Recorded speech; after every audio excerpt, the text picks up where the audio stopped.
Hey everyone, welcome back to WhoMeTalk.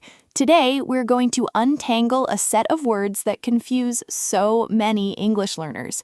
You've probably seen them. Life, live, alive, and living. They all look similar, they all come from the same root, but they have completely different uses. Why do we say I live in Dhaka but a live concert? Why I feel alive but a living legend? By the end of this video, you'll know exactly when to use each one and you'll never mix them up again. Let's start. Part 1. The basics. To live and life. Let's begin with the foundation, the verb to live and the noun life. The verb to live means simply to be alive, to not be dead. It's about all the things we do. Eating, drinking, breathing, working, dancing, laughing.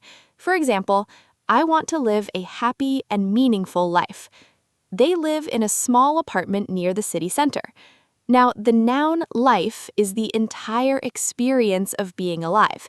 It's everything from the moment you're born until the moment you die. Every joy, every struggle, every ordinary Tuesday.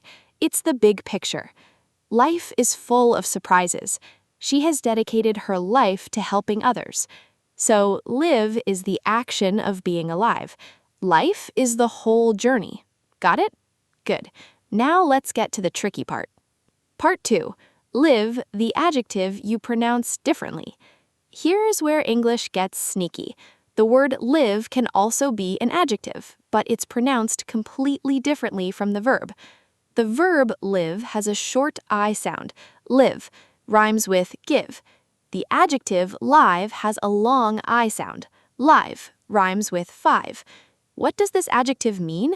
It means something happening at the same time, usually in person, not recorded. For example, if you go to a concert and see the band playing right in front of you, that's a live performance. If you watch a concert video on YouTube later, that's a recording, not live. More examples. The news channel is broadcasting live from the scene. We had a live video call with our relatives abroad. A simple memory trick, if it's happening now and in real time, it's live, long I. If it's the action of existing, it's live, short I. Part 3. Alive, the state of not being dead and a feeling. Now let's move to alive. Alive is an adjective that describes something that is not dead. It's the state of being living. But here's an important nuance. Alive often describes a feeling of being full of energy, excitement, or passion. For example, I can say, after a long winter, I feel most alive when I'm sitting on a sunny beach with the sound of waves. That doesn't mean I was dead before. It means I feel vibrant, awake, truly present. Other examples. Is the spider dead or alive? Literal state. When I dance, I feel alive, emotional, energetic feeling. Think of alive as the adjective you use after a verb like be, feel, stay, seem. It never comes directly before a noun.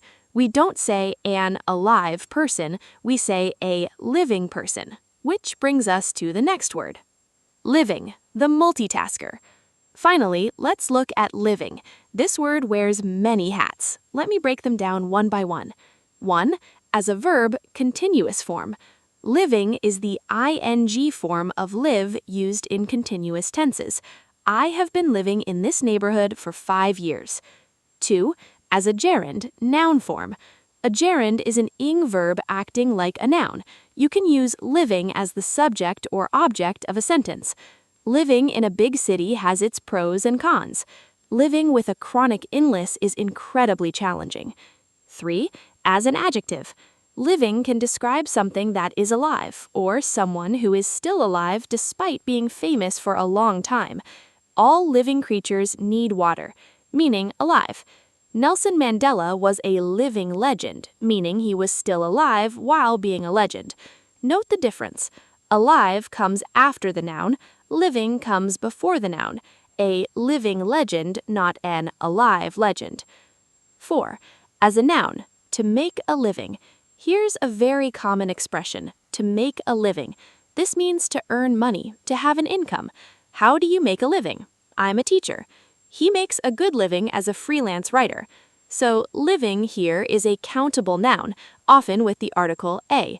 It's all about how you support yourself financially. Quick summary. Let's do a super quick recap. To live, short I, the verb, the action of being alive. Life, the noun, the entire experience of being alive. Live, long I, the adjective, happening in real time, not recorded. A live concert, a live broadcast. Alive, the adjective after a verb, not dead or feeling full of energy. I feel alive, he is alive. Living, the multitasker. Continuous verb, I am living. Gerund, noun, living with. Adjective before noun, a living creature, a living legend. Noun, make a living, earn money. A quick pronunciation and grammar check. Before we wrap up, let's lock in the pronunciation difference. The verb live, L-I-V-E, like give, I live in Bangladesh. The adjective live, L-I-V-E, like 5, this is a live show. And the grammar rule, alive can't go directly before a noun. We say the man is alive, but a living man. This is a small but powerful point that will make your English sound much more natural. Outro. So now you know the difference between life, live, alive, and living. These tiny distinctions can really elevate your English, whether you're writing an essay, having a conversation, or preparing for an exam. Now, here's a challenge for you. In the comments, complete this sentence with the correct word. The band is performing dash tonight at the stadium. I can't wait to see them. Is it live, short I, or live, long I? Write your answer and explain why. If this video helped you, give it a thumbs up and subscribe to WhoMeTalk for more lessons that make English clear and fun. I'm Wasifa, and I'll see you in the next one. Bye!